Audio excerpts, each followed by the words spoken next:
قاری محمد طیب قاسمی کے YouTube channel کو سبسکرائب کیجیے اور امن کے پیغام کو پھیلانے میں ہماری مدد کیجیے اور نیچے دیے گئے ہوئے بیل آئیکن کو کلک کریں تاکہ ہر آنے والی نئی ویڈیو آپ کو براہ راست مل سکے۔ نحمده ونصلي على رسوله الكريم اما بعد اللهم صل وسلم وبارك على سيدنا ومولانا محمد وعلى آله واصحابه۔ ناظرین و سامعین، السلام علیکم ورحمۃ اللہ وبرکاتہ۔ سن 2 ہجری میں آسمانوں سے بہت سارے احکامات نازل ہوئے۔ زکوٰۃ کی فرضیت جو اسلام کے بنیادی ارکان میں سے دوسرا تیسرا رکن ہے، اس کی فرضیت بھی سن 2 ہجری میں آسمانوں سے نازل ہوئی۔ تحویل قبلہ،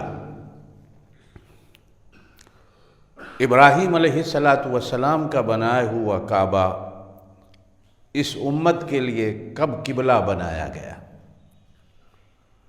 یہ بھی سن 2 ہجری میں۔ قد نرى تقلب وجهك في السماء فلنولينك قبلة ترضاها فول وجهك شطر المسجد الحرام وحيث ما كنتم فولوا وجوهكم شطره۔ نبی پاک صلی اللہ علیہ وسلم کی عادت مبارکہ تھی کہ آسمان سے جب کبھی کوئی حکم نازل نہیں ہوا تھا اس وقت تک پرانی شریعتوں کو دیکھا جاتا اور پرانی شریعتوں پہ عمل ہوتا،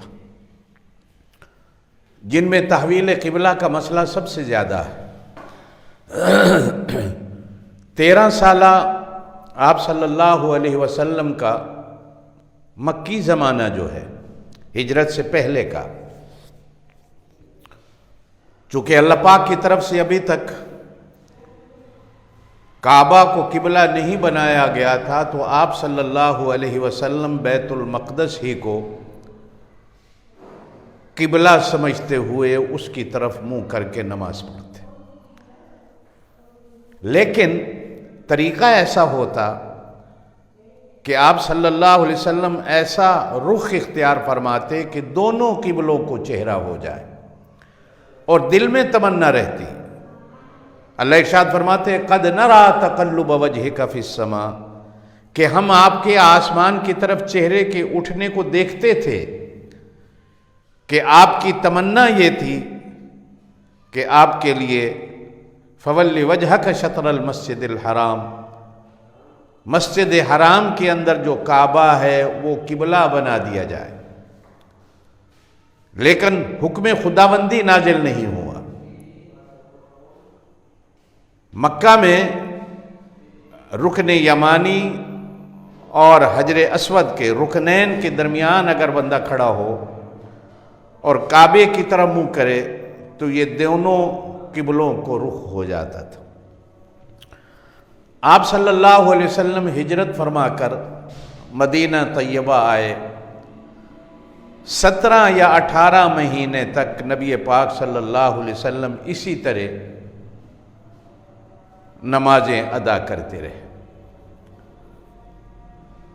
آپ صلی اللہ علیہ وسلم مدینہ سے باہر ایک آبادی، ایک بستی میں تشریف لے گئے۔ غالباً ظہر کی نماز آپ صلی اللہ علیہ وسلم وہاں ادا فرما رہے تھے کہ عین نماز کے اندر حکم آیا فَوَلِّ وَجْهَكَ شَطْرَ الْمَسْجِدِ الْحَرَامِ، کہ اب آپ اپنا منہ مسجد حرام کی طرف پھیر لیں۔ تو نبی پاک صلی اللہ علیہ وسلم نے بالکل دوسری طرف اپنے چہرے کو پھیر لیا۔ صحابہ کرام رضوان اللہ مجمعین بھی جو پیچھے نماز ادا کر رہے تھے، انہوں نے بھی آپ صلی اللہ علیہ وسلم کو دیکھا تو انہوں نے بھی نبوت کے نقش قدم پہ چلتے ہوئے اپنے رخ کو مسجد حرام کی طرف پھیر دیا۔ نماز کے بعد آپ صلی اللہ علیہ وسلم نے صحابہ کرام کو خوشخبری سنائی. آج اسی جگہ پر مسجد قبلتین مشہور ہے مدینہ پاک میں، 2 قبلوں والی مسجد، کہ جس میں آپ صلی اللہ علیہ وسلم اس وقت نماز پڑھ رہے تھے. اس وقت سے پھر آپ صلی اللہ علیہ وسلم نے فرمایا کہ اب قیامت تک کے لیے میری امت کا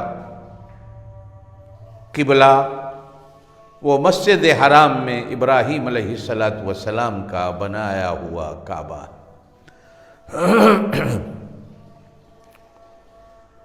ابراہیم علیہ السلام نے چونکہ کعبہ بنایا ہی آپ صلی اللہ علیہ وسلم کے لیے تھا اللہ کے حکم سے، یہ قرآن پاک میں ہے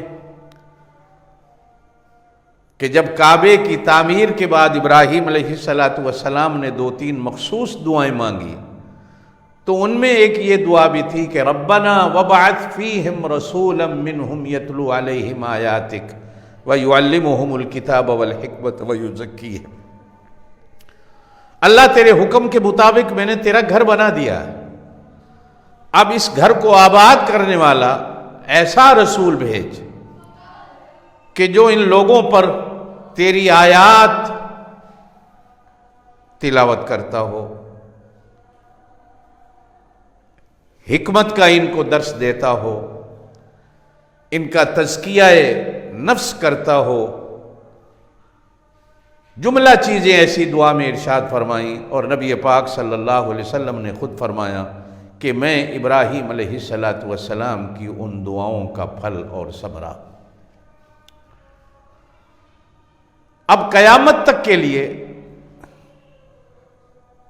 ہماری نماز اس وقت تک نہیں ہوتی جب تک ہمارا منہ کعبے کی طرف نہ ہو. جہت کعبہ چونکہ اللہ کا حکم آیا، اور نماز کی شرائط میں سے یہ شرط ہے کہ قبلے کی طرف منہ.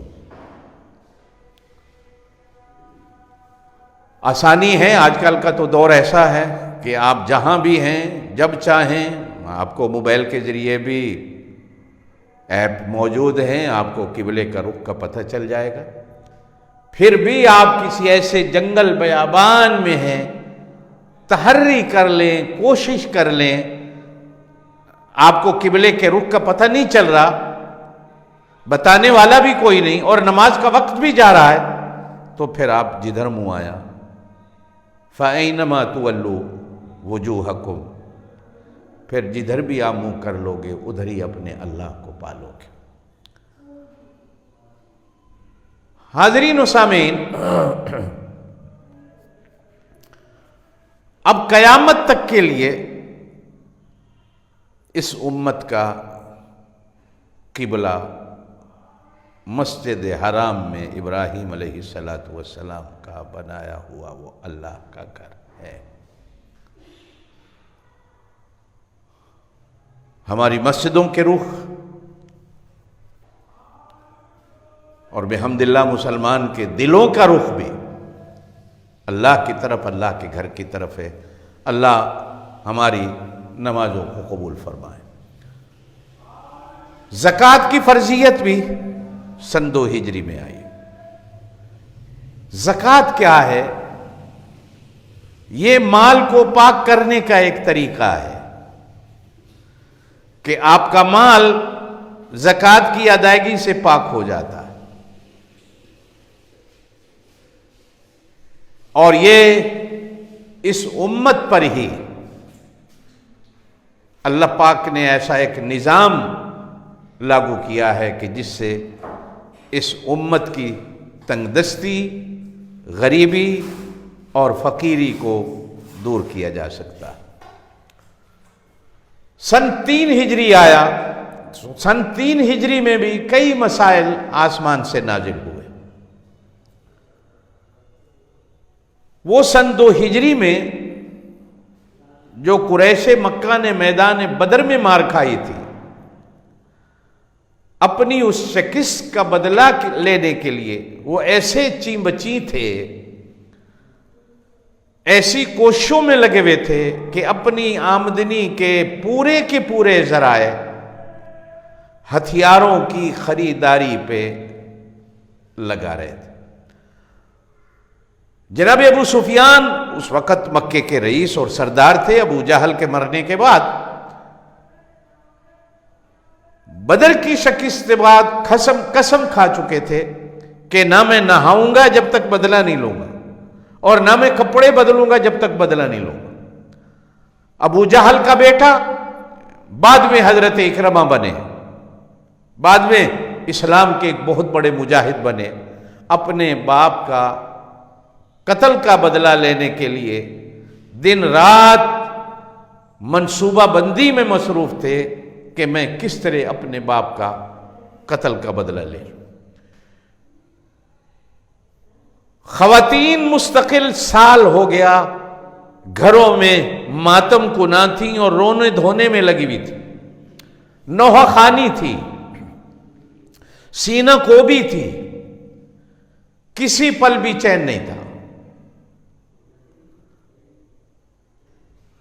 اب انہوں نے جنگ بدر کی شکست کا بدلہ لینے کے لیے 1 سال کے بعد سن 13 ہجری شوال کے مہینے میں، سن 3 ہجری شوال کے مہینے میں مکہ سے 3-4 ہزار کا لشکر بمیں فل ہتھیاروں کے، بینڈ باجوں کے، عورتوں کے ساتھ،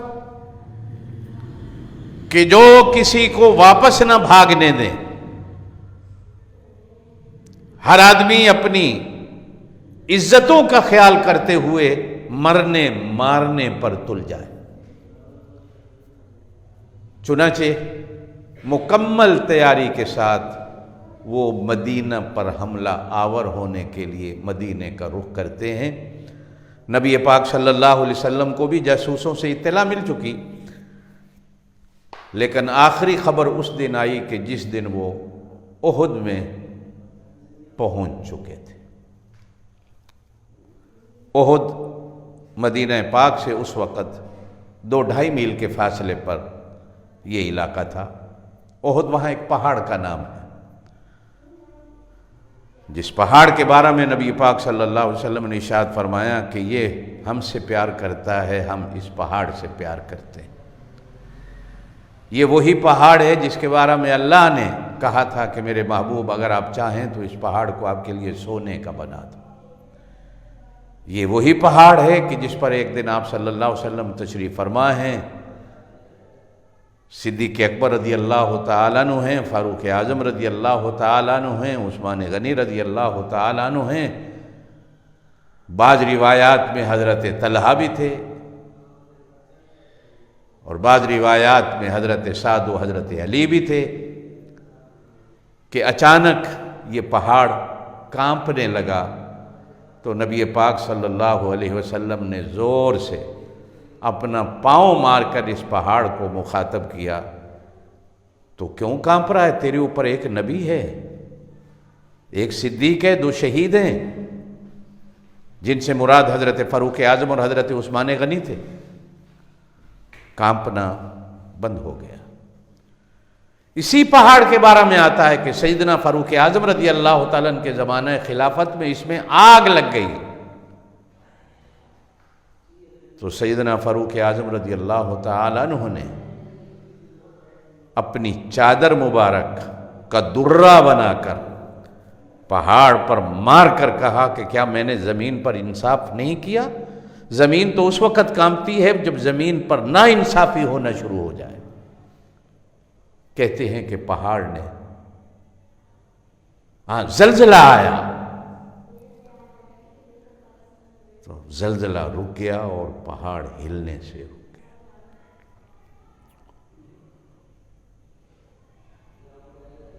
نبی پاک صلی اللہ علیہ وسلم کو اس کی اطلاع ملی تو آپ صلی اللہ علیہ وسلم نے صحابہ کرام سے، جو بڑے صحابہ تھے، مشورہ چاہا۔ آپ صلی اللہ علیہ وسلم کی رائے یہ تھی کہ ہم مدینے میں رہ کر دشمن کا مقابلہ کریں، اس لیے کہ ہمیں اپنے گلیوں کا، گھروں کا، راہوں کا پتہ ہے، دشمن کو نہیں پتہ۔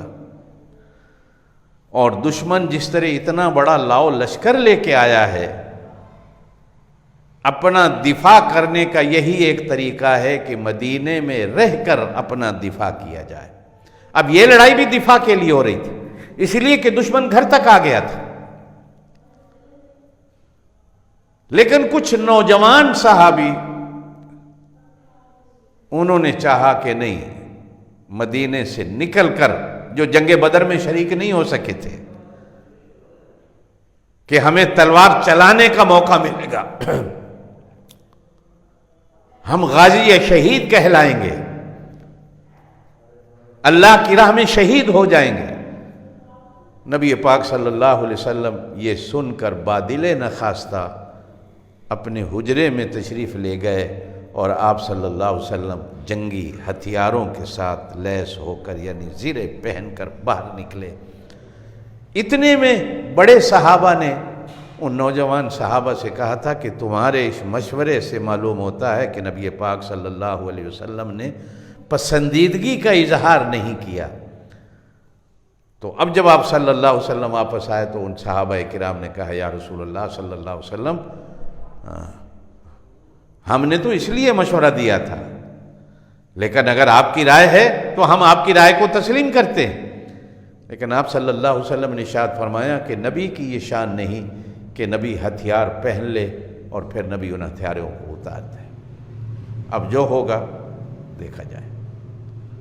آپ صلی اللہ علیہ وسلم 1000 کے لشکر کے ساتھ مسجد نبوی سے احد کی طرف روانہ ہوتے۔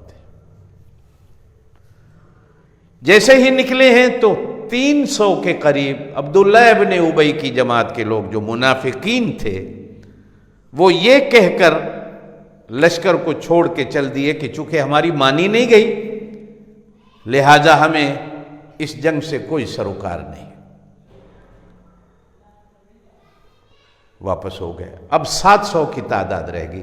اب ان میں سے بھی قبیلہ بنو حارثہ اور ایک اور قبیلہ، ان نوجوانوں کے دلوں میں بھی تھوڑا سا آیا کہ کیا ہوگا، وہاں ہزاروں کا لشکر، ہم 700۔ لیکن قرآن پاک میں کہا گیا سورہ آل عمران میں کہ اللہ پاک نے ان کے دلوں پر سکونت کو نازل فرمایا، اور وہ جو دل ٹوٹ رہے تھے تھوڑے تھوڑے، ان کے دل مضبوط ہوئے، اور آپ صلی اللہ علیہ وسلم کے ساتھ وہ روانہ ہو۔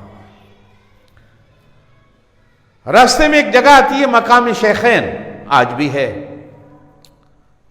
2 یہودی میاں بیوی تھے، بوڑھے، جن کی وجہ سے اس جگہ کو مقام شیخین کہا جاتا ہے۔ آپ صلی اللہ علیہ وسلم وہاں پہنچے تو آپ نے اپنے لشکر کا معائنہ فرمایا۔ بعض چھوٹے صحابہ کرام کو آپ نے واپس فرمایا۔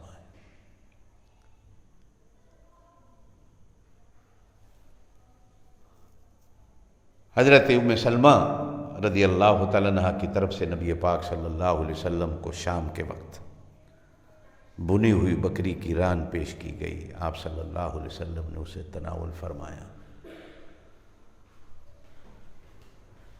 آپ صلی اللہ علیہ وسلم نے رات کو آرام فرمایا۔ صبح کی نماز آپ صلی اللہ علیہ وسلم غزوہ جبل احد کی طرف روانہ ہوئے، اور جبل رمات سے پہلے آپ صلی اللہ علیہ وسلم نے دشمن کے لشکر کو بھی دیکھا ہے، اور سامنے پہنچ کر آپ صلی اللہ علیہ وسلم نے نماز فجر کو ادا کیا۔ نماز فجر کو ادا کرنے کے بعد آپ صلی اللہ علیہ وسلم نے اپنے لشکر کی صفیں بنائی، وہ اس طرح کہ آپ صلی اللہ علیہ وسلم نے احد کو اپنی پیٹھ پہ رکھا، اور جبل رمات پر آپ صلی اللہ علیہ وسلم نے، چونکہ وہ ایک ایسی پہاڑی تھی کہ جدھر سے دشمن حملہ آور ہو سکتا تھا،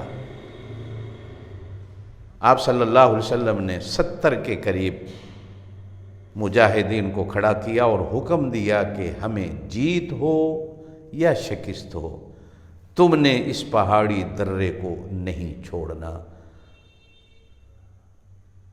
حضرت سعید ابن جبیر ہیں یا حضرت عبداللہ ابن جبیر ہیں جن کو آپ صلی اللہ علیہ وسلم نے ان 70 آدمیوں کا امیر بنایا، میں نام بھول رہا ہوں، اور یہ حکم دیا گیا کہ ہمیں فتح ہو یہ شکست تو تم نے نہیں ہلنا۔ اب ایک ایک مجاہد کی سامنے دشمن کی لشکریں فوجیں ہیں اور ادھر نبی پاک صلی اللہ علیہ وسلم کی ہیں، کہ ایک ایک پہلوان کو دعوت مبازرت دی گئی، جس طرح اس وقت کی جنگوں کا دستور تھا۔ زندگی رہی تو انشاءاللہ تعالی اس پر باقی باتیں کل آپ حضرات کے سامنے عرض کروں گا۔